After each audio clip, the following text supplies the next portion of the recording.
Bonjour à tous, merci de nous retrouver sur Public Sénat. À suivre ce matin sur notre antenne l'audition d'Yves Nicolas. Il est président de la Compagnie nationale des commissaires aux comptes. Il a été entendu cette semaine par les sénateurs de la commission d'enquête sur l'évasion fiscale. Cette commission d'enquête a été créée à l'initiative du groupe communiste. Son objectif, évaluer l'ampleur de ce phénomène. Selon Éric Bocquet, rapporteur de cette commission d'enquête, la France perdrait en effet chaque année entre 50 et 80 milliards d'euros de recettes en raison de l'évasion fiscale. Alors sans plus tarder, l'audition d'Yves Nicolas. Bonne matinée à tous.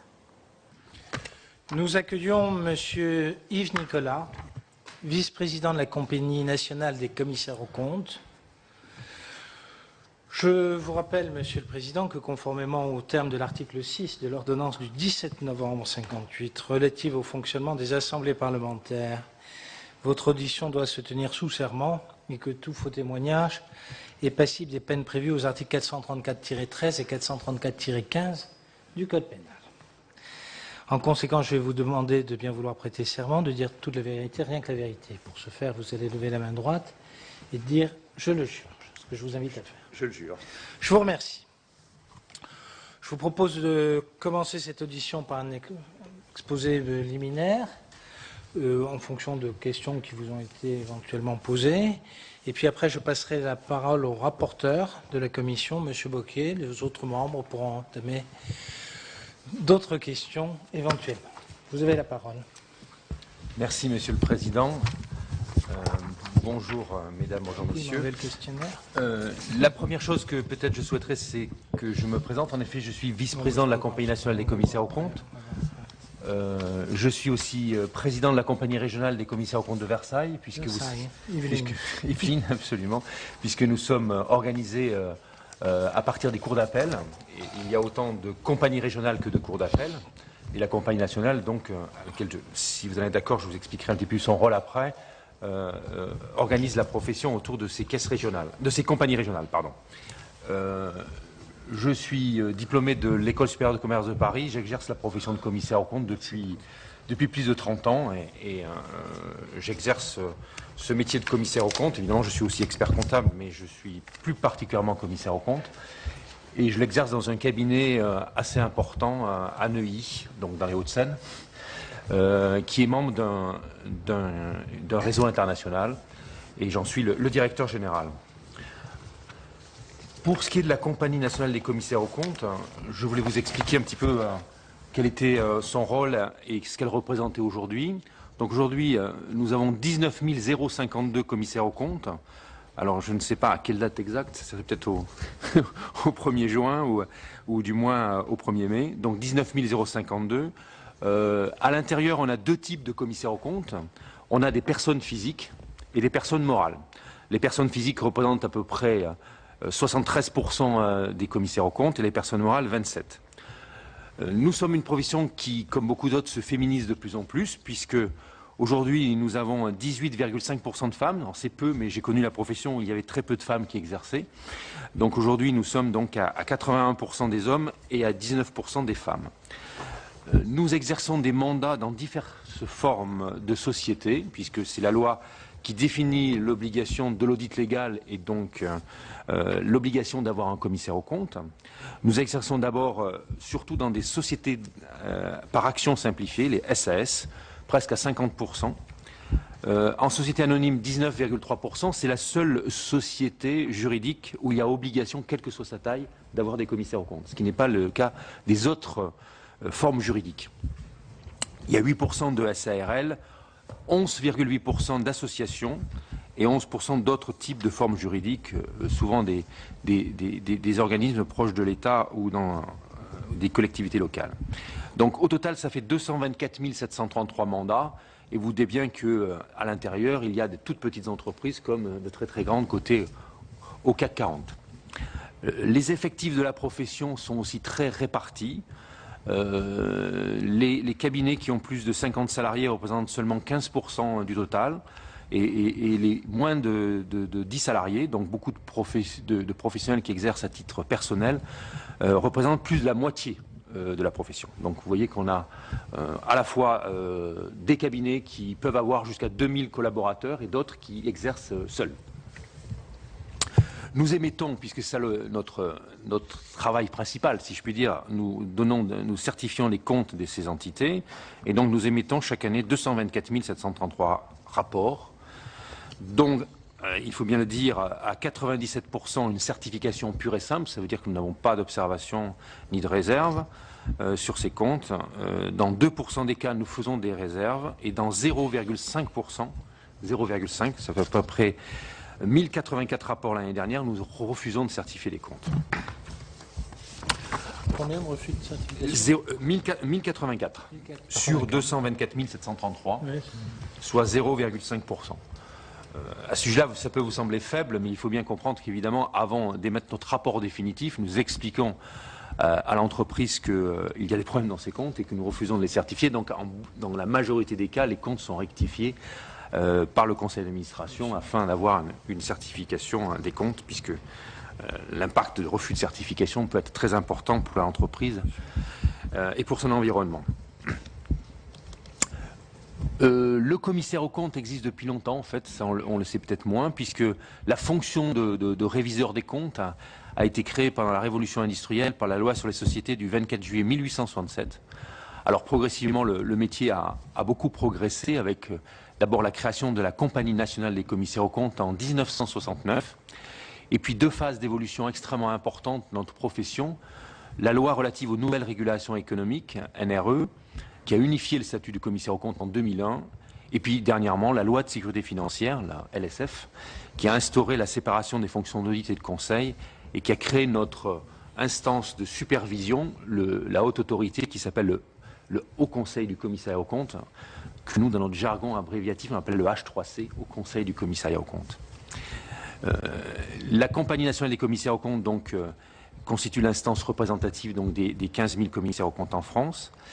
Elle vise à défendre, c'est son objectif, l'intérêt des professionnels auprès des pouvoirs publics. Elle rend compte aux régulateurs et au ministère de la Justice, qui est bien sûr notre tutelle.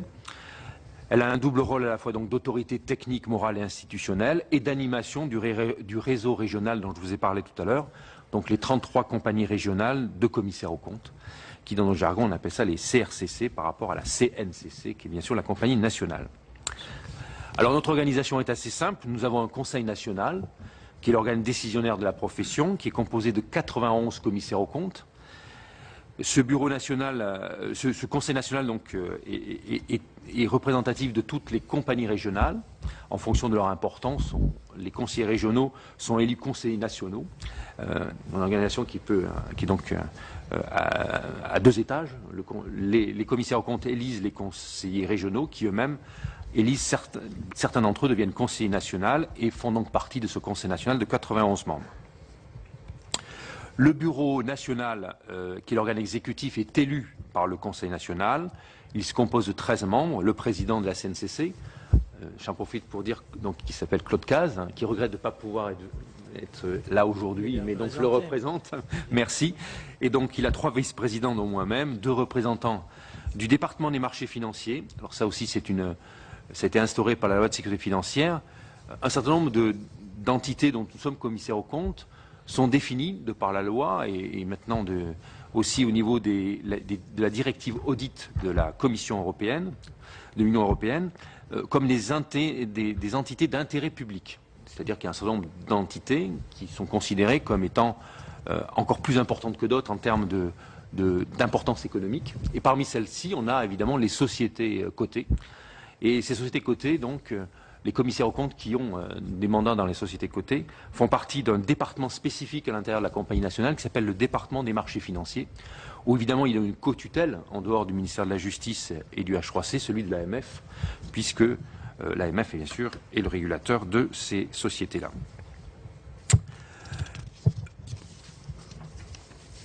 Alors, les missions des commissaires aux comptes, donc il a bien sûr été précisé par la loi, notamment les articles L822.9 et 822.12 du Code de commerce. Alors si je vais assez vite parce qu'ils sont assez longs, le premier évidemment, celui qui est le plus connu, c'est la certification des comptes annuels et consolidés. Donc c'est une mission légale d'intérêt général qui consiste à exprimer une opinion sur la régularité, la sincérité et l'image fidèle des comptes annuels des sociétés.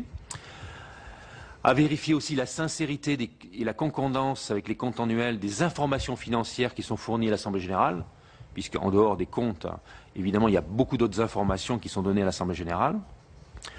Il a aussi, c'est assez original, puisque autant ces deux missions sont souvent présentes dans les autres pays européens, celui-là est un peu nouveau, puisqu'il est purement français, prévenir les difficultés dans le cadre de la procédure d'alerte, c'est-à-dire que nous ne venons pas seulement une fois par an regarder les comptes des entreprises, nous devons observer ce qui se passe dans l'entreprise et lorsque des situations difficiles apparaissent, nous avons une obligation de procéder à une alerte, d'abord auprès du président du conseil d'administration et puis au bout d'un certain temps auprès du président du tribunal de commerce.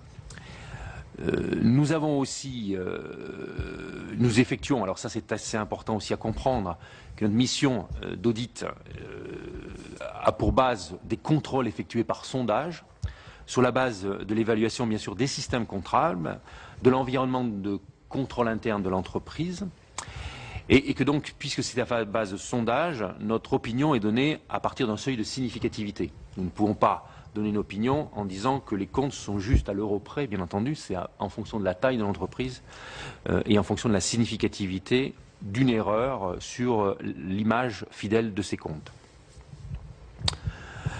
Notre mission est aussi bien sûr de vérifier les informations de nature comptable et financière qui sont données par l'entreprise. On contrôle aussi le respect entre les actionnaires pour que l'égalité entre actionnaires soit respectée et que donc certains n'aient pas des informations privilégiées par rapport à d'autres. Nous devons aussi communiquer sur des irrégularités et inexactitudes auprès évidemment du conseil d'administration.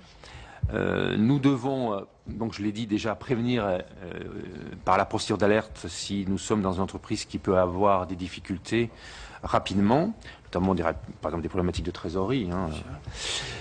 Nous avons aussi, la loi nous demande aussi de révéler au procureur de la République des faits délictueux, ça je pense qu'on en reparlera, sans mettre un niveau de significativité ou de contenu à ces faits délictueux, donc c'est une mission générale.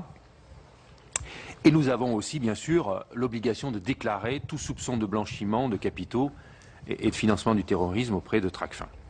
Donc, vous voyez le panel assez large. Alors, pour faire tout ce travail-là, nous avons des normes d'exercice professionnel, dans notre jargon NEP. On a beaucoup de jargons, mais je pense qu'il y a beaucoup de professions qui ont des jargons. Ces NEP, donc, ce sont les normes dans lesquelles nous devons travailler, les diligences que nous devons respecter. Aujourd'hui, ces NEP, elles sont au nombre de 44.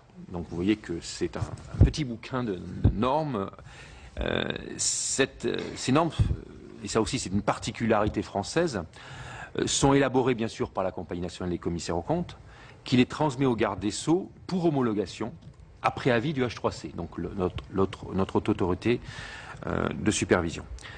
C'est assez original parce que à côté de ça, il existe des normes d'audit internationales qu'on appelle les International Audit Standards, qui sont appliqués, je dirais, plus ou moins dans tous les pays du monde. Nous devons en plus, bien entendu, observer ces normes d'audit, mais les faire homologuer par le garde des Sceaux. Ce n'est pas seulement les traduire, c'est aussi les mettre dans un contexte français. Ce qui n'est pas le cas dans d'autres pays européens où on applique directement des normes internationales qui sont souvent, bien sûr, élaborées en anglais. La valeur des NEP est importante pour nous parce qu'elles ont un statut d'arrêté ministériel, donc un caractère public qui les rend opposables aux tiers et institutionnalise encore plus notre rôle de normalisateur. Alors ces normes, elles ont quel objectif? Il y a des normes de définition de la démarche d'audit des commissaires aux comptes, comment il doit s'y prendre pour comprendre l'entreprise, son environnement de contrôle, comment il organise ses travaux, et il y a surtout, et je dirais c'est très important dans le monde où nous vivons, un code d'éthique et de comportement professionnel qui est assez fort et qui est d'ailleurs beaucoup plus fort que le code d'éthique international qui existe au niveau mondial et qui est émis par une institution dont vous avez peut-être entendu parler, qui s'appelle l'IFAC, l'International Federation of Accountants, dont la Compagnie nationale bien sûr fait partie et qui sont donc le rassemblement, je dirais, de toutes les organisations professionnelles et comptables à travers le monde. Voilà, je ne sais pas si j'ai été trop long ou trop bref, mais je répondrai à vos questions. C'est très bien, Monsieur le Président. Notre profession. Maintenant, on va...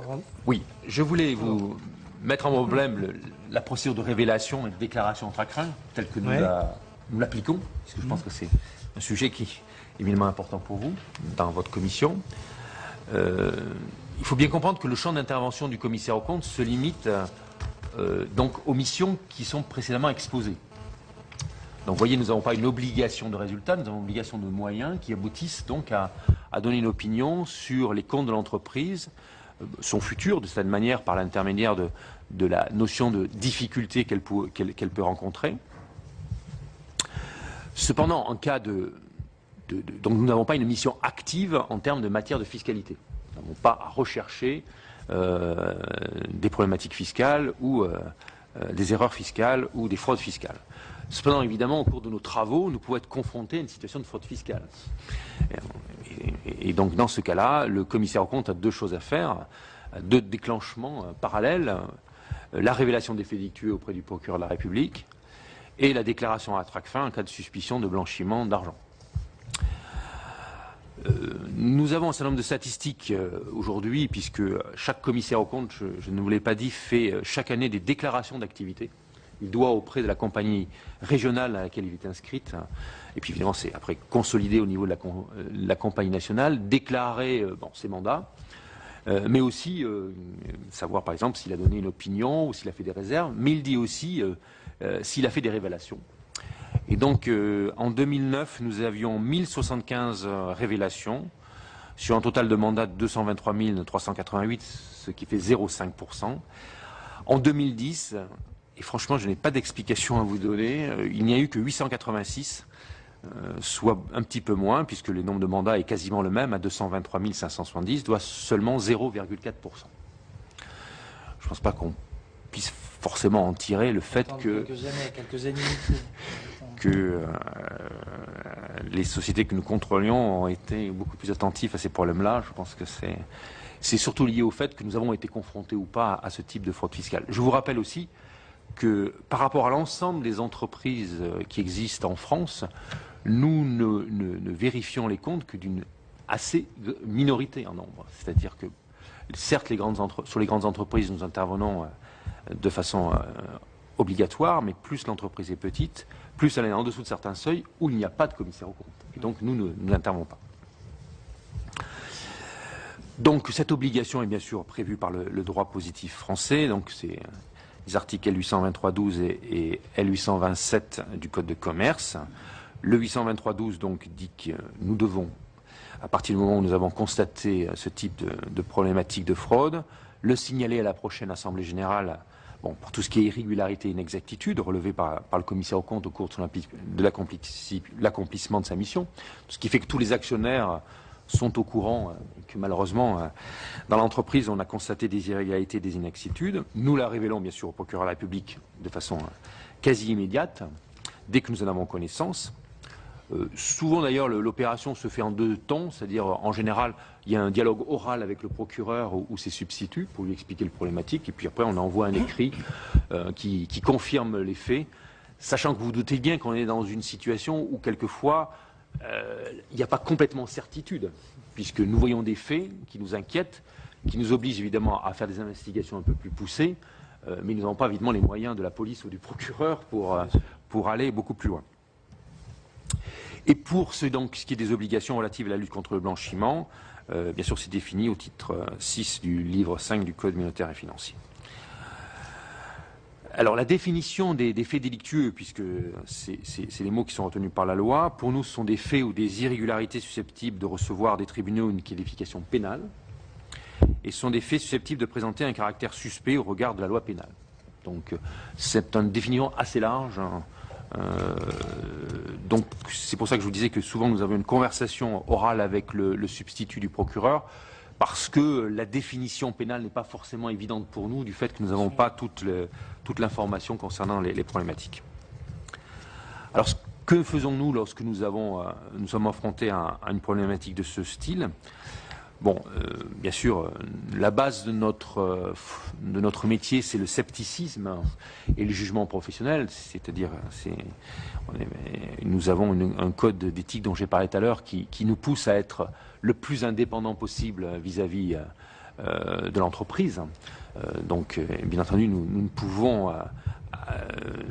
pouvons personnellement avoir des prêts, des emprunts, des contrats d'assurance. Nous ne pouvons avoir des liens personnels avec le chef d'entreprise, par exemple. Donc tout ça est bien défini et contrôlé donc par le Haut Conseil du commissaire aux comptes. Donc je n'ai pas dit aussi qu'il a un rôle important de contrôle qualité. Nos cabinets sont contrôlés par le Haut Conseil du commissariat aux comptes. Certains chaque année, certains tous les 3 ans ou tous les 6 ans, pour être certains que nous appliquons bien sur nos dossiers ces normes, notamment d'indépendance. Les missions de conseil, comme je l'ai dit, sont la plupart interdites et le code d'éthique français, de déontologie français est certes le plus strict. On s'enorgueillit même à travers le monde. Et d'ailleurs, il inspire, peut-être en vous parler, un livre vert qui a été émis dernièrement par M. Barnier, commissaire européen, pour essayer d'homogénéiser notre métier au niveau européen, ce qui n'est pas le cas encore aujourd'hui, en s'inspirant beaucoup de l'exemple français. Donc nous sommes des gens sceptiques et à partir de là, donc, lorsque nous avons des faits que l'on considère bizarres, et bien entendu, nous devons investiguer beaucoup plus. Mais nous n'avons pas de recherche active, c'est-à-dire que dans notre programme de travail, nous ne disons pas nous recherchons la fraude fiscale, nous recherchons des faits délictueux. Mais évidemment, à partir du moment où les opérations, les transactions sont significatives, nous les regardons et donc à travers ça, nous pouvons voir un certain nombre de choses. Je vous ai parlé des modalités de révélation, bien entendu. Bien entendu, nous sommes pas, nous avons derrière cela une problématique qui est bien sûr évidente. Si nous ne révélions pas, ou si nous révélions de façon tardive, bien sûr que le commissaire aux comptes pourrait être poursuivi pénalement en cas de non-révélation ou en cas de révélation tardive. Donc il y a un risque pénal, mais il y a aussi un risque disciplinaire, puisque dans chaque cour d'appel, existe une chambre de discipline qui est évidemment pilotée par des magistrats du ressort pour éventuellement aboutir, avertissement, blâme, interdiction temporaire ou radiation de la liste pour les commissaires qui seraient défaillants. Donc, évidemment, c'est un sujet important, mais qui est heureusement pas très courant, je dois vous avouer. Alors, pour ce qui est de la déclaration TRACFIN en cas de suspicion ou de blanchiment d'argent, là, donc, j'en ai déjà parlé, c'est donc l'article 823.12 du Code de commerce. Nous avons une norme d'exercice, les NEP dont je vous ai parlé, spécifique, qui est relative aux obligations du commissaire aux comptes relative à la lutte contre le blanchiment des capitaux et le financement du terrorisme. Ça me paraît très important parce que ça montre bien que ce n'est pas quelque chose qui est subsidiaire, ça fait partie des normes normales et des diligences normales du commissaire aux comptes et qui a été donc homologué par le garde des Sceaux. Donc lorsque nous sommes dans une entreprise, nous avons à faire un certain nombre de choses de façon obligatoire. La première, c'est de bien identifier l'entité. Quand on dit identifier l'entité, évidemment, être sûr qu'évidemment elle est inscrite au registre du commerce, mais aussi quels sont ses actionnaires, quels sont ses dirigeants, sont-ils français, sont-ils étrangers, s'ils sont étrangers, quel est leur domicile, leur identité, enfin, leur lien avec d'autres entreprises éventuellement sur lesquelles la société que nous auditons a des liens commerciaux ou juridiques. Donc on examine les opérations qui sont réalisées par l'entité et on vérifie la cohérence de ces opérations avec la connaissance de l'entité. Bien entendu, tout ce qui est transaction ou opération exceptionnelle, qui n'est pas dans l'habitude, dans l'objectif, l'objet de la société, attire nos regards et fait aboutir évidemment à des investigations plus importantes. L'autre chose qui nous est demandée dans cette norme d'exercice professionnel, qui est aussi très importante et qui n'est pas facile, nous avons l'obligation aussi de rechercher le bénéficiaire effectif, notamment d'une transaction exceptionnelle, mais aussi de l'actionnaire majoritaire ou de l'actionnaire qui dirige l'entreprise. Alors vous pouvez avoir des cascades de sociétés qui fait que bon, l'actionnaire majoritaire est une société inscrite dans un pays étranger, qui est elle-même détenue par une autre. Donc vous voyez un peu la difficulté à laquelle on peut se trouver et nous devons tout faire pour obtenir quel est le bénéficiaire ultime et effectif. La nature des opérations à déclarer à TRACFIN, évidemment, c'est les opérations qui portent sur des sommes dont on soupçonne, ou on a de bonnes raisons de soupçonner qu'elles proviennent d'une infraction hors fraude fiscale, passible d'une peine privative de liberté supérieure à 1 an. Donc ça c'est important, ou on participe au financement du terrorisme. On déclare aussi à Tracfin les sommes ou opérations dont on soupçonne, ou on a de bonnes raisons de soupçonner qu'elles proviennent d'une fraude fiscale, mais uniquement lorsqu'il est en présence d'au moins un critère qui est défini par un décret donc du 16 juillet 2009. Voilà. Donc vous voyez que, si je peux résumer notre mission concernant cette problématique, nous avons, pour tout ce qui est des faits délictueux, une obligation de révélation au procureur de la République de façon urgente. Alors, il y a une tolérance des parquets d'à peu près un mois. C'est purement une tolérance, mais qui a été définie dans certains parquets. Nous avons un mois pour déclarer des faits délictueux. La raison en est souvent que il faut un petit peu investiguer pour aller jusqu'au bout et pouvoir déclarer au procureur les choses le mieux possible. Ce qui est important aussi, c'est qu'au niveau des faits délictueux, il n'y a aucun niveau de significativité. Donc nous avons à déclarer tout ce que nous rencontrons, quel que soit le montant, quelle que soit l'importance. Nous devons même déclarer si le fait délictueux a été corrigé, ou même si le fait délictueux a déjà été déclaré par l'entreprise, ce qui arrive souvent, évidemment, puisque quand on parle de fait délictueux, ça concerne aussi, malheureusement, les employés de l'entreprise et pas que le chef d'entreprise. Donc, sur ce sujet-là, je pense qu'on a une pratique maintenant assez ancienne et sur laquelle nous avons un dialogue assez continu avec chaque procureur de chaque ressort sur ces pratiques. Pour ce qui est de Tracfin, c'est sûr que c'est d'ailleurs plus nouveau pour nous, puisque c'est arrivé beaucoup plus après. Je sais que on a eu bien sûr des discussions, des présentations avec les responsables de Tracfin. Ils ont une volonté à ce qu'on aille beaucoup plus vite et beaucoup plus rapidement dans des déclarations de soupçons. Il est clair que comme ce n'est pas l'objectif pour nous de chercher ces problématiques, elles tombent, je dirais, de façon un petit peu au hasard. Et souvent, elles doivent être définies de façon un peu plus précise, parce que voir des sommes d'argent qui font l'objet d'une transaction, il faut que nous, on investigue un peu plus pour savoir si elles sont vraiment frauduleuses. Sinon, on abreuverait Tracfin de beaucoup de choses. Voilà, donc pour vous dire que nous avons donc ces obligations qui nous semblent extrêmement importantes et sur lesquelles nous sensibilisons beaucoup nos confrères pour les appliquer. Très bien, merci beaucoup. Alors, monsieur le rapporteur. Bien, monsieur le vice-président, merci de votre présentation. Donc j'ai bien noté que 97% des rapports que vous rendiez émettaient un avis favorable. Je vais m'intéresser aux 0,5% forcément qui ont donné lieu à un refus. On s'intéresse toujours aux trains qui arrivent en retard et jamais à ceux qui arrivent à l'heure, qui sont ultra majoritaires, comme vous le savez. Mais est-ce que dans ces 0,5% de rapports ayant donné lieu à un refus de votre part, ou enfin de la part des commissaires aux comptes, est-ce que certains étaient liés à des problèmes de fraude fiscale, d'évasion fiscale? Et si oui, est-ce que vous pourriez illustrer de quelques exemples concrets? Franchement, très peu.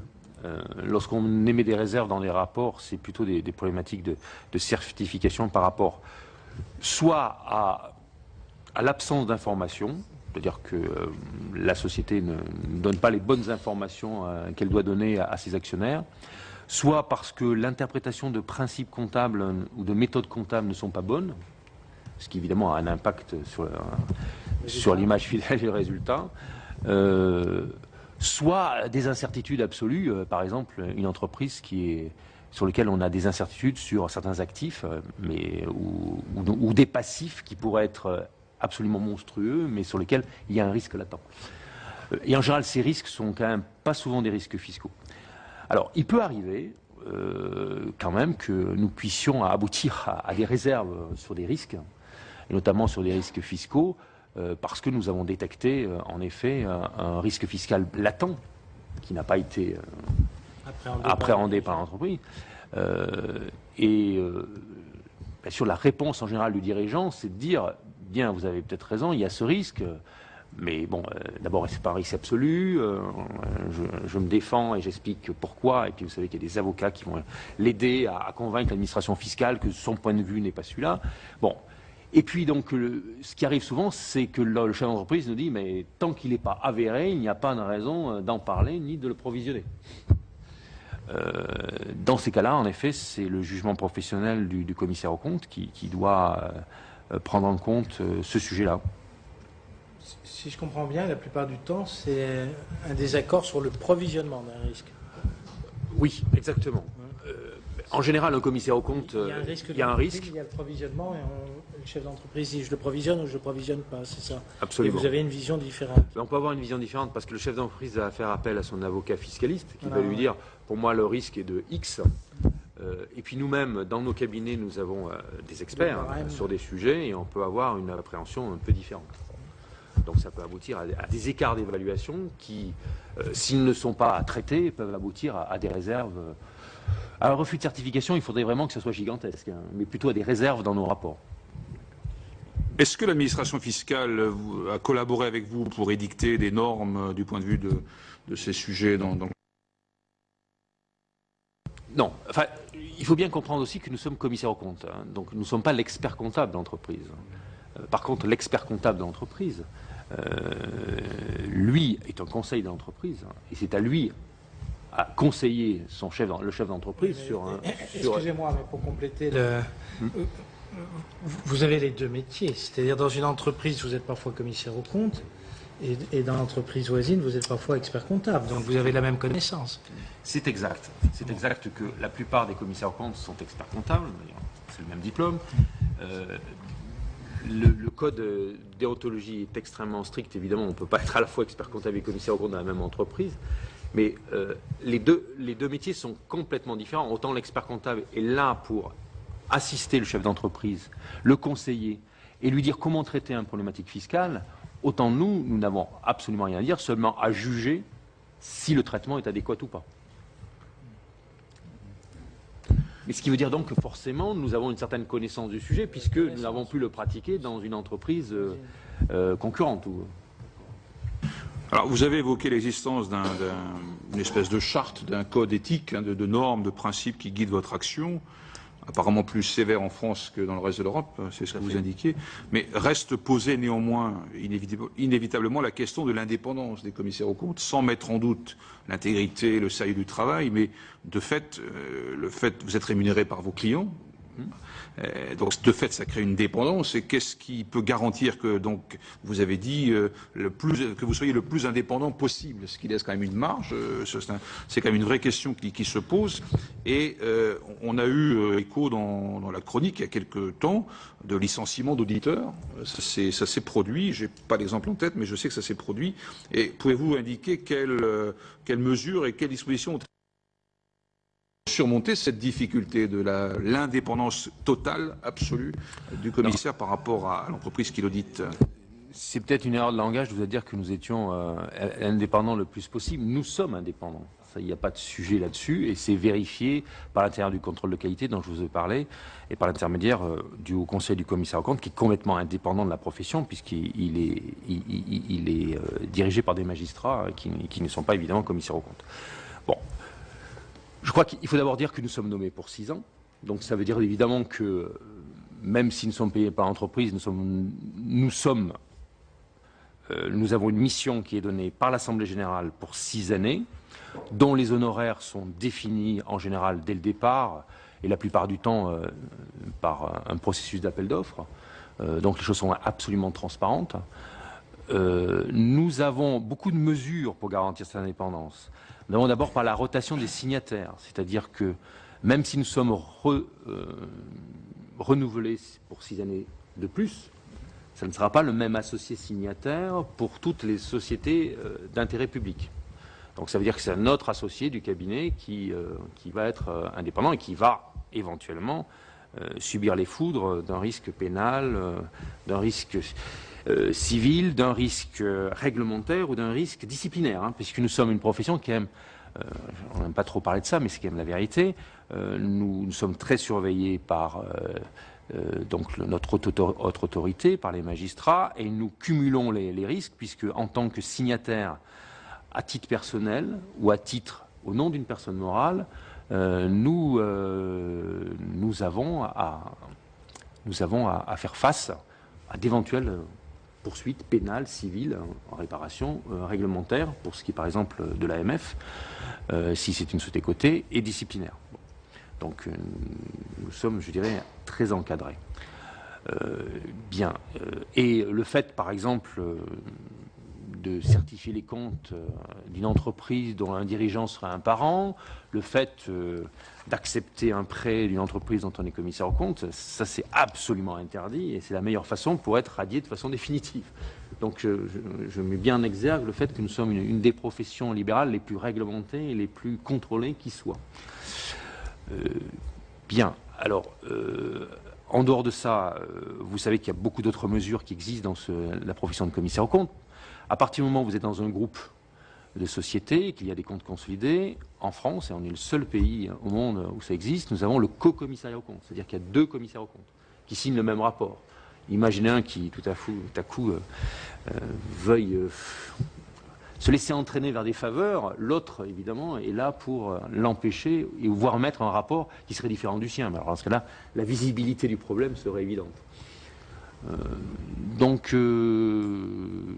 ne vous dis pas que tout est parfait dans le parfait des mondes, parce qu'il y a toujours des complications, mais je pense que nous avons, du fait de ces réglementations, et notamment de la loi de sécurité financière dont on a parlé tout à l'heure, qui est venue suite au scandale américain dont vous vous rappelez certainement avec Enron ou WorldCom, nous avons une profession qui est très très encadrée et très surveillée. De quels outils efficaces disposez-vous pour détecter les anomalies que vous énonciez tout à l'heure, notamment dans les prix de transfert, par exemple, ou l'utilisation de montages et de refuges fiscaux opaques? Avez-vous accès à l'ensemble des documents d'une entreprise donnée sur ce sujet? Et voilà, quels sont vos moyens d'investigation? Monsieur le rapporteur, vous posez des bonnes questions. Oui, parce que tout dépend du contexte de l'entreprise. Lorsque c'est une entreprise française, avec des actionnaires français, les choses peuvent être assez simples, puisque, bien sûr, le commissaire aux comptes a droit d'obtenir toutes les informations qu'il demande et qu'il souhaite. Sinon, après, ça serait considéré comme un obstacle à sa mission. Et dans ce cas-là, il pourrait d'ailleurs aller voir le procureur de la République pour dénoncer cette situation. Donc, pour ce qui est d'une société française, je dirais, il a tous les moyens pour investiguer, savoir, connaître, et je pense que sur ce sujet-là, il n'a pas beaucoup de problématiques, sauf si, évidemment, il a face à lui un des chefs d'entreprise qui voudrait lui le cacher. Il a notamment un outil en dehors de l'investigation personnelle qu'il peut faire avec des spécialistes, soit de son cabinet, soit qu'il peut prendre en sous-traitance, parce que, notamment pour ce qui est des risques fiscaux, ou alors des manipulations informatiques, tout dépend de la taille du cabinet, mais les cabinets significatifs ont évidemment ces spécialistes à l'intérieur de leur cabinet, et évidemment il y a des contrôles sur les procédures informatiques ou sur les déclarations fiscales qui sont faites. Les plus petits peuvent absolument demander à un sous-traitant de les aider sur un point ou sur un autre. La complexité, à mon avis, vient lorsque vous allez être dans une filiale d'un groupe étranger où la problématique des prix de transfert, par exemple, dont vous parliez, n'est pas évidente puisqu'elle est gérée au niveau du siège. Et dans ce cas-là, évidemment, le commissaire aux comptes français peut demander un certain nombre d'informations, mais peut ne pas les obtenir et peut ne même pas savoir ce qui se passe au niveau du siège qui est à l'étranger. Donc je pense que le sujet le plus difficile pour nous, c'est lorsque nous sommes commissaires aux comptes d'une filiale d'un groupe dans laquelle nous n'avons pas des liens directs avec le groupe. Et quelquefois même le conseil d'administration de la société française, eh bien, on trouve beaucoup de personnes étrangères qui ne sont même pas domiciliées en France. Donc vous voyez la difficulté d'obtenir toutes les informations.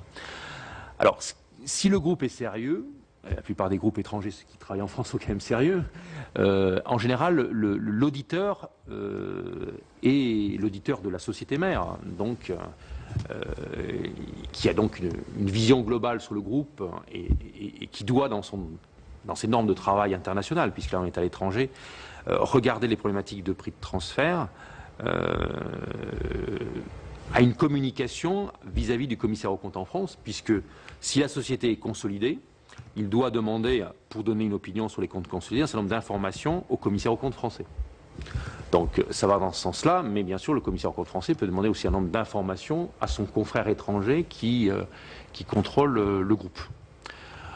Les choses sont plus faciles si le commissaire aux comptes français est membre du même réseau international. Donc vous savez que notre profession, pour auditer les groupes français, mais aussi pour auditer les filiales de groupes étrangers, c'est de plus en plus organisé en réseau, c'est-à-dire que chaque Chaque commissaire aux comptes est bien sûr indépendant localement, mais fait partie d'un réseau international qui permet justement cette meilleure communication, puisqu'on a des méthodes de travail communes, des demandes d'informations et des retours d'informations. Est-ce que ça veut dire que vous seriez favorable à la généralisation du reporting pays par pays? C'est un peu dans l'air du temps, on en parle. Est-ce que ça ne pourrait pas répondre à cette préoccupation et cette difficulté que vous avez dans votre action sur les grands groupes? Pardon, excusez-moi. Je précise ça parce que ce matin, cette question a été posée à un représentant d'une grande entreprise française et qui trouvait qu'elle allait trop loin, que c'était une hérésie. Voilà. Qu'en pensez-vous? Il y a peut-être des problèmes de faisabilité, hein, mais ça, je ne suis pas assez pertinent pour répondre.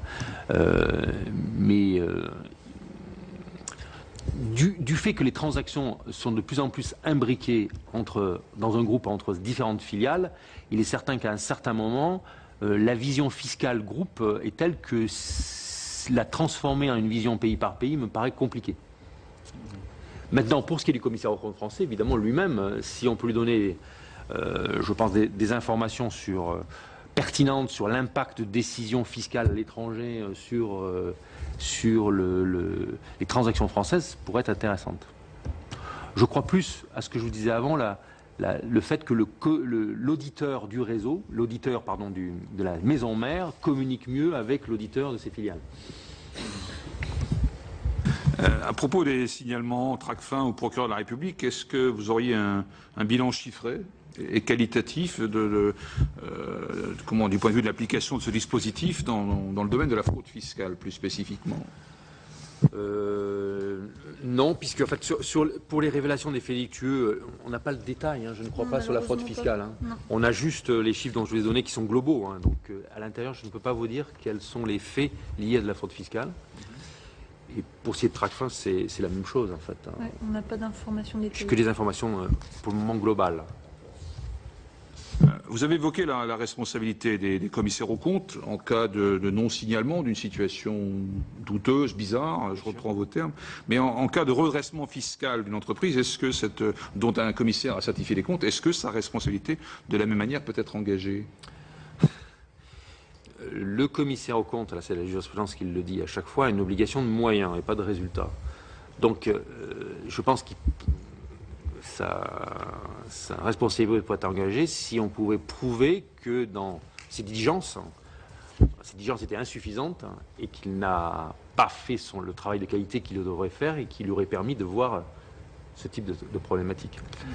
Maintenant, comme je vous l'ai dit, nous faisons nos travaux par sondage et nous donnons une opinion à partir de seuils de significativité. Donc tout dépend du niveau de cette fraude fiscale. Si elle est vraiment monumentale et que elle était assez visible, là je pense les tribunaux pourraient soulever le problématique de sa responsabilité. Alors visible, c'est parfois le cas, mais on peut imaginer aussi qu'il y ait justement des territoires opaques, des dispositifs opaques, je pense aux trusts ou des prête-noms, etc. Quand vous êtes avez-vous déjà été confronté à ce genre de situation? Et si c'est le cas, comment procédez-vous dans ce cas-là pour investiguer et poursuivre votre travail? Moi personnellement non, mais ce que je voudrais dire aussi c'est que ceux qui ont ces objectifs-là en général, choisissent une personnalité juridique en France où il n'y a pas de commissaire aux comptes. Puisqu'il est très possible de choisir une entreprise, un support juridique qui ne réclame pas un commissaire aux comptes.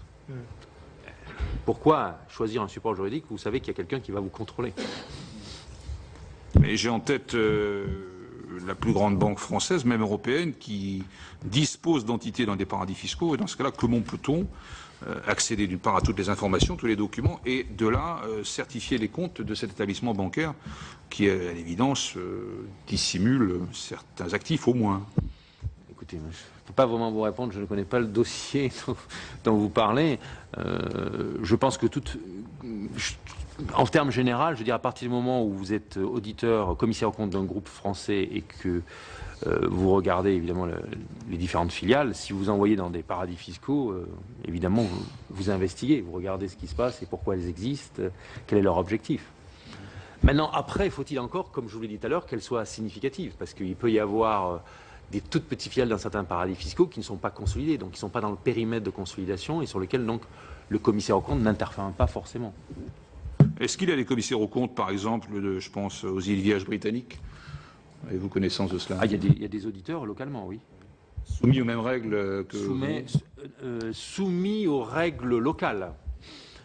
Par contre, je n'en ai pas comment. Je ne sais pas exactement quelles sont les règles locales des îles Vierges britanniques. Ce que je peux vous dire, c'est que les auditeurs locaux qui sont membres de réseaux internationaux ont une obligation de respecter les normes d'audit international dont je parlais, les IAS. Bien, je vais en rester là pour l'instant, s'il y a des questions des collègues. Monsieur Pilet. Oui. Président, une question dans l'axe, dans la poursuite de celle qui vous a été posée par notre rapporteur. Lorsque des écritures comptables traduisent un montage juridique à haut risque, qui peut organiser une optimisation fiscale qui va de l'optimisation fiscale à peu près certaine au plan de la régularité juridique à un peu plus loin l'acte anormal de gestion, un peu plus loin l'abus de droit et un peu plus loin la fraude. Quand vous êtes face à cela, ces écritures comptables qui sont face à ce mécanisme. Alors vous nous avez dit tout à l'heure, on investigue. Bon, imaginons que vous n'arriviez pas à extraire de votre impression le fait qu'il y a quelque chose qui est un petit peu agaçant. Alors, certains vous diraient, est-ce que vous ouvrez le parapluie? En termes plus juridiques, est-ce que vous faites un signalement automatiquement ou est-ce que vous invitez à la correction du système, du montage?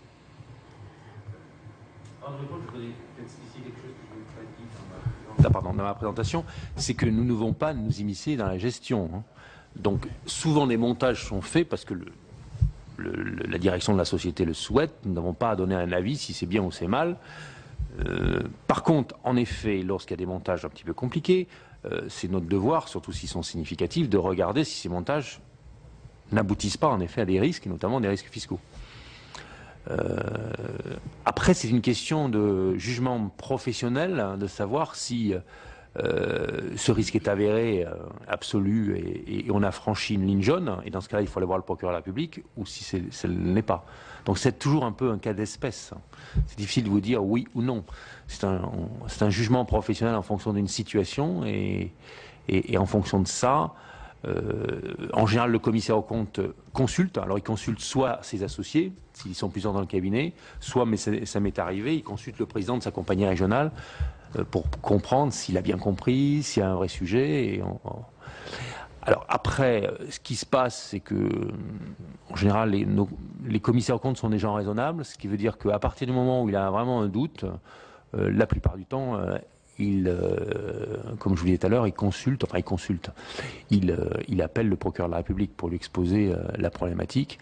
Les procureurs en général acceptent dans un premier temps que ce soit sans donner de nom, mais pour donner un avis. Et puis évidemment, lorsque l'avis est bon, il y a un gros problème, ça aboutit à un écrit avec évidemment une dénonciation. Deuxième et dernier point qui est un peu différent, les rapports, lorsque vous les avez déposés, qui peut y accéder? Les rapports sur des commissaires aux comptes, ils sont au registre du tribunal de commerce. Donc tout le monde peut y accéder. Donc l'administration peut y accéder par son droit de communication. Absolument. Ah oui, non, l'administration. Est-ce qu'elle le fait souvent, l'administration? Est-ce qu'elle exerce souvent son droit de communication? Franchement, j'ai peur de vous dire que c'est pas très souvent, parce que là, je cherche un exemple et je ne le trouve pas. Mais elle peut le faire d'elle-même, sans le demander au commissaire aux comptes. Donc là, il faudrait plutôt demander ça au greffier.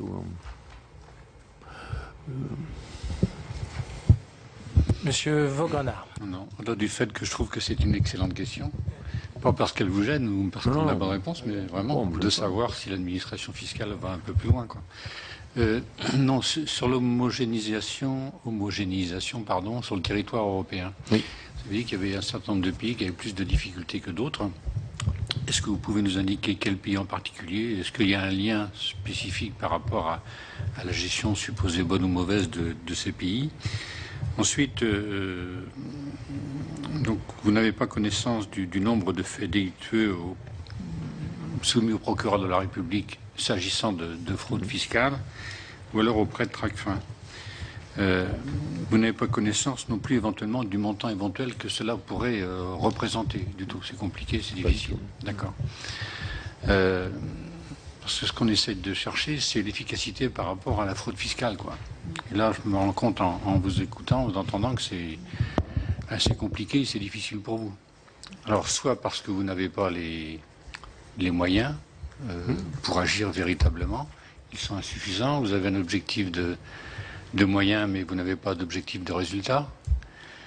Est-ce que d'aller vers un objectif de résultat serait une solution parmi d'autres pour une meilleure efficacité? Est-ce que ça suppose beaucoup plus de moyens pour les commissaires aux comptes? Voilà, non mais c'est intéressant qu'on puisse le savoir, pardonnez-moi, c'est peut-être une question de béotien, mais j'essaye de voir comment l'utilisation des commissaires aux comptes peut être optimum pour régler notre problématique de la fraude fiscale, quoi, tout simplement. Pour la première partie de votre question sur l'homogénéisation européenne, c'est un énorme chantier qui est loin d'être atteint. Moi, lorsque j'en ai parlé, c'est pas tellement sur des problématiques de fraude fiscale, ou c'est plutôt une problématique liée au statut de l'auditeur ou du commissaire aux comptes, qui est très différent d'un pays à l'autre, et sur lesquelles les normes de travail, qui, comme je vous dis, chez nous sont homologuées par le garde des Sceaux, donc après avis du H3C, donc vous voyez que c'est beaucoup de gens extérieurs qui se penchent sur la façon dont on travaille. Nous sommes le seul pays européen qui est dans ces process-là. C'est-à-dire ailleurs, c'est le commissaire aux comptes lui-même ou son institution qui définit ses normes de travail. Pour ce qui est aussi de l'indépendance du commissaire aux comptes, nos obligations et notre code déontologie est beaucoup plus sévère, par exemple, sans aller très loin, que celui qui est en place à Londres ou à Berlin aujourd'hui. C'est d'ailleurs un des sujets de la Commission européenne et de cet objectif de réformer notre métier pour le rendre plus homogène. Et il a tendance, et plutôt une tendance à l'homogénéiser dans le sens d'aller plus proche de la situation française pour les autres pays.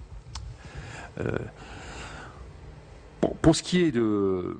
Je rappelle que notre mission n'est pas la recherche de la fraude fiscale. Notre mission, c'est de donner une opinion sur des comptes. Bien évidemment, si ces comptes sont entachés par des risques fiscaux importants, ça nous intéresse, parce sinon on donne une opinion par rapport à des risques fiscaux, mais il peut y avoir aussi des risques environnementaux, plein d'autres risques dans l'entreprise qui ont besoin d'être provisionnés ou qui ont besoin d'être solutionnés. Donc nous sommes des gens qui, par rapport au travail que nous faisons, évaluons les risques de l'entreprise et à partir de là, regardons si ces risques sont réels, existent déjà, et s'ils existent déjà, si les provisions pour permettre de subvenir à ces problèmes sont passées. Voilà. Mais tant que je dirais que le risque n'est pas vu ou n'est pas soupçonné ou on considère qu'il n'est pas avéré, on n'a pas à le prendre en compte. Monsieur. Pardonnez-moi d'intervenir à nouveau, mais est-ce que dans d'autres pays, les commissaires aux comptes ont un rôle particulier par rapport à la fraude fiscale? Non, alors, du tout. Ça aussi, je n'ai peut-être pas assez dit. Absolument. La révélation au procureur de la République, nous sommes un des seuls pays au monde où ça existe. Dans les autres pays, d'ailleurs, le métier d'auditeur n'est pas du tout le même que nous. Ce n'est pas un rôle légal, c'est un rôle contractuel. Dans la plupart des pays anglo-saxons, l'auditeur est nommé par un an et est nommé par le management, même pas par l'Assemblée générale. Donc il a une lettre de mission qui est acceptée par l'entreprise de faire un certain nombre de travail qui aboutissent à une opinion. C'est pas du tout on n'est pas du tout dans le même contexte. Enfin, dernière question, lorsque vous constatez dans une entreprise, dans les mouvements de trésorerie, des mouvements d'argent liquide très importants, ce qui la plupart du temps n'a rien à voir avec le fonctionnement de l'économie ou le fonctionnement de l'entreprise. Qu'est-ce qui se passe concrètement à ce moment-là? Quel est votre rôle et qu'est-ce que vous faites? Explication par rapport au comptable, au directeur financier, au directeur général, enfin ça dépend pour comprendre ce qui se passe. Et puis essayer demande auprès de tiers pour confirmer ces mouvements et les explications, et notamment évidemment par rapport au banquier, puisque s'il y a des transferts d'argent, ainsi de suite, lui, a priori, a une connaissance particulière. Recherche des pièces justificatives, compréhension de la réalité de la transaction. Donc je pense qu'à partir du moment où on a ce type de risque ou ce type de vu un problème, je crois que nous allons jusqu'au bout. Ça, c'est... Mais il faut bien comprendre aussi que dans certaines, notamment grandes entreprises, les transactions, tous les jours, c'est des milliers de transactions. Donc il est difficile de les vérifier. Donc votre question est de dire, si vous aviez une obligation de résultat, je peux vous dire que pour certaines entreprises, il faudrait multiplier nos honoraires par 10 ou par 20. Donc je pense que ça serait complètement surréaliste.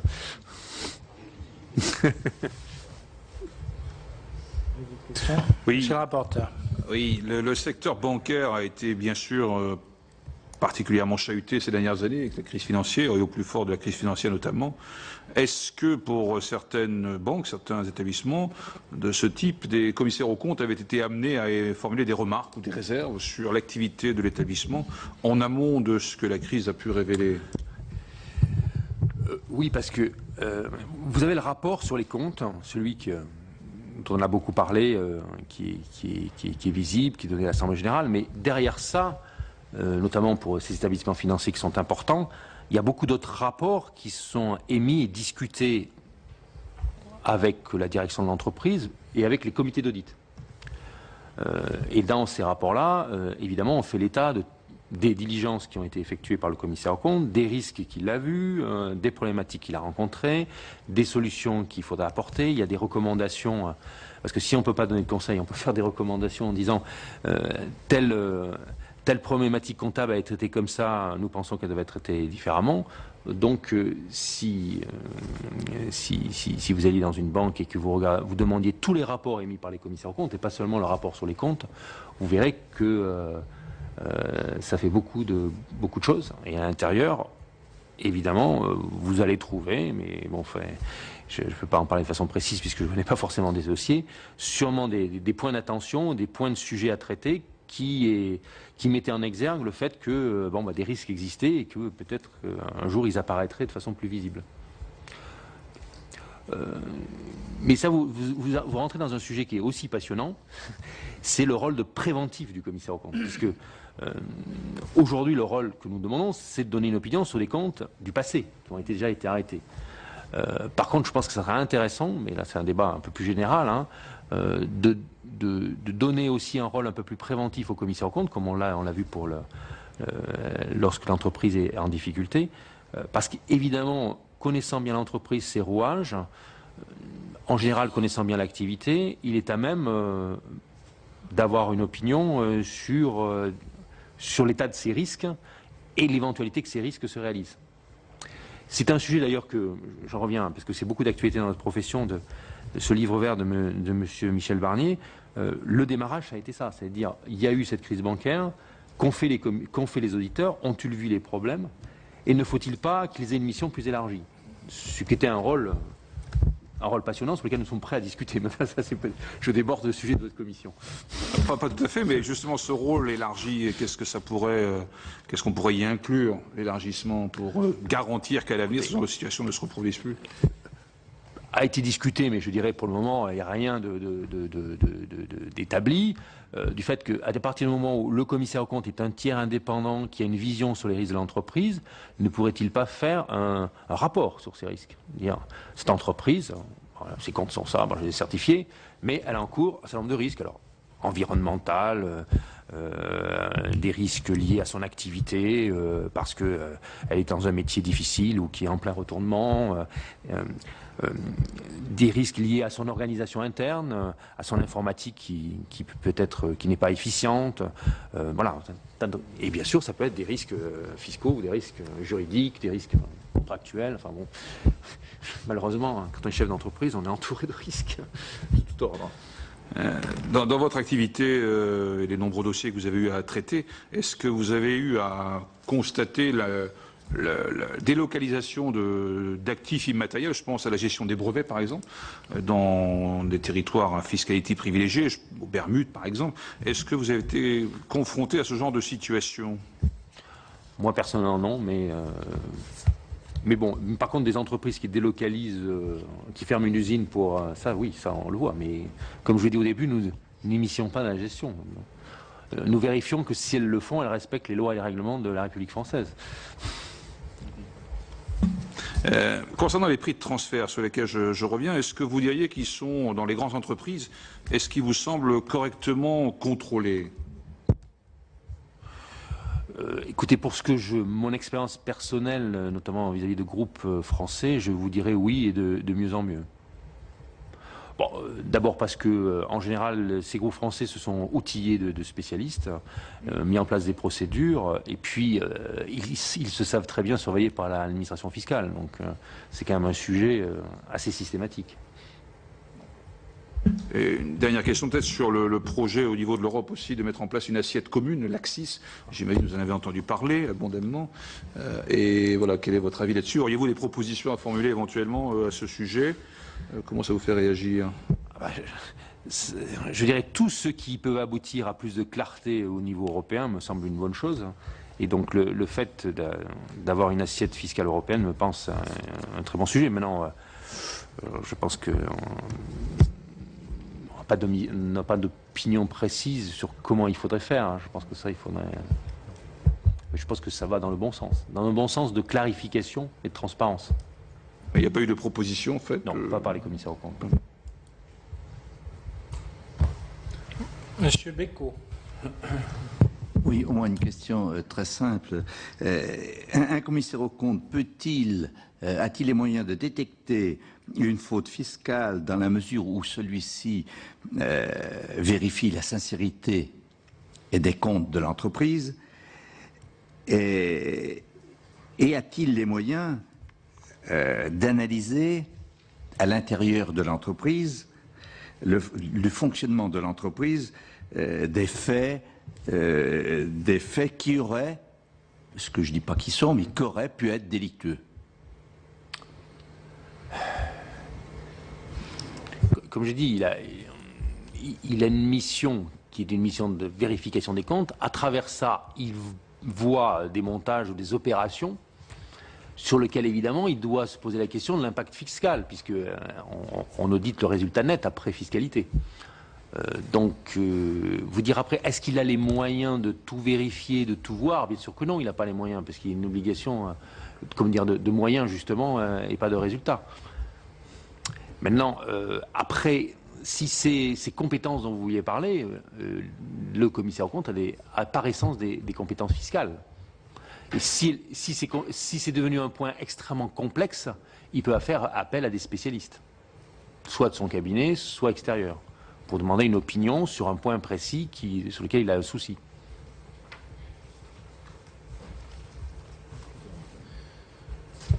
Sur le livre, les propositions de M. Barnier, on parle d'harmonisation européenne.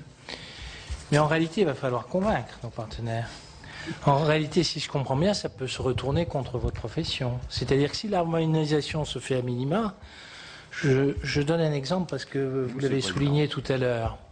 Je crois que si j'ai bien compris, vous avez dit on est l'un des seuls pays où il y a 2 commissaires aux comptes en fonction d'un certain nombre de critères en termes de chiffre d'affaires. Pour les comptes groupes, les comptes consolidés groupes. Les comptes consolidés groupes, il faut 2 commissaires aux comptes. Par exemple, une harmonisation à l'européenne pourrait nous faire revenir en arrière, par exemple, revenir à un seul commissaire aux comptes. Alors, par exemple. Vous avez raison, nous sommes extrêmement vigilants parce qu'en effet... Nous sommes le pays, en l'occurrence, le plus intransigeant sur la demande de la norme ou du contrôle et pour autant on n'a pas convaincu. Vous avez parfaitement raison, Monsieur le Président. Nous sommes très attentifs à ce que, en effet, l'homogénéisation se fasse entre guillemets par le bas et qu'elle supprime des règles au niveau européen que nous appliquons déjà en France. Pour ce qui est du co-commissariat aux comptes ou du joint audit, puisque c'est le terme international, heureusement, la Commission européenne a prévu la possibilité en option. Donc ça reste possible en France. A priori, on gardera nos règles spécifiques, mais ce qui serait bien, c'est que dans un contexte de compétitivité pour nos entreprises, au moins vis-à-vis de nos grands voisins, je dirais cette harmonisation se fasse plutôt dans notre sens. Mais encore faut-il convaincre de l'efficacité de notre système. Hein. Tout à fait d'accord. C'est ce que j'ai quand même compris et perçu dans votre audition. Deuxièmement, je voudrais avoir une ambiance, puisque c'est ce qui nous intéresse, nous, membres de la Commission, sur l'évasion. Alors, sur l'évasion, il y a la fraude et l'optimisation, je dirais. Est-ce que vous avez un sentiment qui s'est répandu au cours des dernières années dans les grandes entreprises françaises, ou en réalité c'est pas une préoccupation?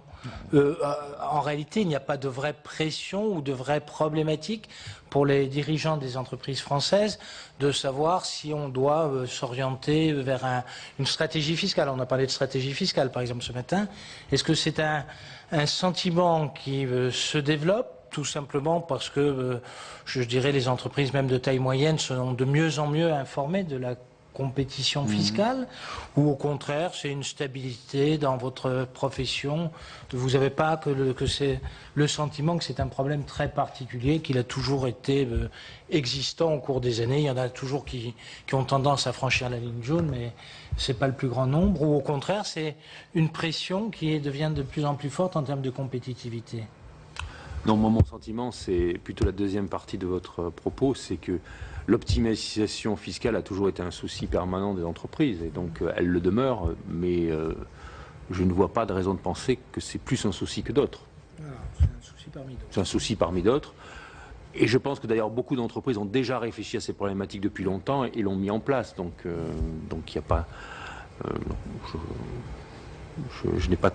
C'est pas une inquiétude particulière pour nous, plus que d'habitude, je dirais. Très bien. Vous avez encore une... Oui, deux petites questions. Le CPO avait rendu un rapport il y a quelques années mettant en évidence le fait que les entreprises des grands groupes, le CAC 40, payaient un impôt aux sociétés à 8%, quand les autres en payaient 33 ou 34. Voilà, c'est un débat récurrent, mais très légitime à mon avis, qui ne fait qu'interpeller et interroger régulièrement. Quelle approche avez-vous de cette situation, monsieur le vice-président?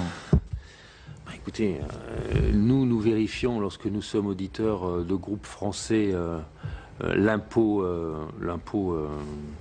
charge d'impôt globale du groupe.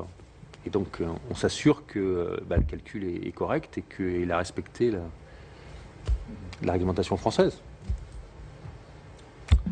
Dernière question concernant l'IASB, c'est bien l'organisme qui a été évoqué, c'est l'organisme qui définit les règles, normes comptables, c'est bien cela? Non, c'est l'organisme qui définit les normes comptables. Et il a son siège dans quel pays? On va dire à New York. New York. Et en Europe, il n'a pas... Non, alors c'est plus compliqué que ça. L'IASB, en fait, qui définit les normes internationales d'audit, est quand même très influencé par l'Europe, puisque l'Union européenne a été le premier, je dirais, la première zone mondiale à demander à ce que ces normes s'imposent. La problématique qu'il y a, c'est qu'aujourd'hui, l'autre jeu de normes, je dirais, qui est reconnu au niveau mondial, ce sont les normes américaines. Et pendant plusieurs années, on a cherché à rapprocher les deux types de normes pour qu'il n'y ait plus que des normes généralement admises au niveau mondial. Or, il s'avère qu'aujourd'hui, on constate plutôt un échec, puisque américains continuent à suivre leurs normes particulières, tout en étant membres de l'IASB et en ayant une grande influence. Ce qui aboutit évidemment à des discussions assez sévères du fait que nous avons à l'IASB un certain nombre de personnes de nationalité américaine, alors qu'eux-mêmes n'ont pas choisi ces normes. Mais par exemple, le trustee, si je puis dire, enfin la personne qui surveille tout ça, c'est quand même M. Michel Prada maintenant. Donc on voit bien que l'influence européenne est quand même assez forte par rapport à ce qu'elle avait eu, qu'elle existait par le passé. Mais vous avez raison, c'est un point extrêmement important, parce qu'à partir du moment où ces normes internationales sont élaborées, elles s'appliquent forcément aux grands groupes, et notamment aux grands groupes français. Et elles peuvent avoir des impacts très importants sur la vision, l'image fidèle des comptes de ces entreprises. Ok, merci. Pour aller dans le sens du rapporteur, bon, la question qui était posée, c'est la différence entre les très grandes entreprises et les PME. Vous, en tant que praticien, parce que c'est votre question, en tant que praticien, vous avez quand même un avis. Il y a une vraie disparité, ou vous ne sentez pas de disparité sur la fiscalité? Parce que c'est une interrogation qu'on a régulièrement dans ces auditions. Est-ce qu'il y a une vraie différence pour les grandes entreprises internationales par rapport à une PME régionale? Hein, c'est à peu près ça. Parce que vous êtes quand même un praticien, alors c'est quand même difficile de dire, nous on s'assure simplement de savoir si l'impôt est payé, ça je comprends bien, c'est la loi, mais votre sentiment, est-ce que vous avez le sentiment d'une inégalité entre les entreprises, ou vous avez le sentiment quand même que une entreprise régionale, une PME, a les mêmes chances dans son évolution vis-à-vis de la fiscalité? Pour moi, tout le monde a la même chance. Les armes ne sont pas forcément les mêmes, mais la taille non plus. Évidemment, dans un grand groupe international, il y a des fiscalistes en interne qui gèrent la fiscalité jour le jour. Dans une PME, évidemment, le chef d'entreprise n'a pas ces moyens-là. En général, c'est par l'intermédiaire de son expert comptable. Mais les problématiques sont quand même beaucoup moins complexes. Et a priori, l'expert comptable lui donne des bons conseils pour optimiser ce qui est possible de faire dans le cadre de la loi. Non, je ne pense pas qu'on puisse dire que les uns sont plus avantagés que les autres. Les problématiques sont forcément différentes parce que la taille et les transactions ne sont pas les mêmes. Très bien. Plus d'autres questions, chers collègues? Monsieur Président Nicolas, il me reste à vous remercier de cette audition qui a été complète et qui a éclairé les membres de notre commission, j'espère. Voilà pour les travaux de la commission d'enquête sénatoriale sur l'évasion fiscale. Pour les revoir ou en savoir plus, notre site internet publicsénat.fr. Très belle journée à tous.